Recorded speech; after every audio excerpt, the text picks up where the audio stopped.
currently the economic situation is a little bit difficult. So the margins of most businesses are going down. So if the economy does not improve, then I see a challenge for realization of some of the tax revenue that the minister has set for themselves, because the revenue target for Uganda Revenue Authority has been increased by 10.5%. And we are aware that this year there was a deficit of about 939 billion. So there is a lot more to be done, in my view, to increase the tax base, and hopefully if that is done, then the revenue target might be achieved. There are almost, I would say, little or no safeguards at all, because the problem we are having is shortage of supplies. If you have a shortage of supplies, you should have policies to uplift the supplies.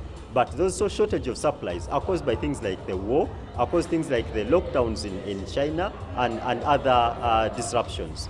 So, but what we're seeing, the policies, they are instead counterintuitive. So what the policies are doing right now, for example, the tightening of the monetary policy by increasing interest rates, is trying to mop out all the cash that people have in the economy so that we don't buy too much. But the problem is not the buying, because the problem is the supply. So the budget has no fiscal space. We are saying we are kind of limited and hemmed in. The little you have can hardly give you the flexibility to do what you want to do. Because even before you start budgeting, the debt itself is going to be about 30 to 35% of the budget component. The remaining part, 6 trillion, is salaries and wages. And then you have statutory institutions, things like Parliament. What they do with their money after, we only read about it.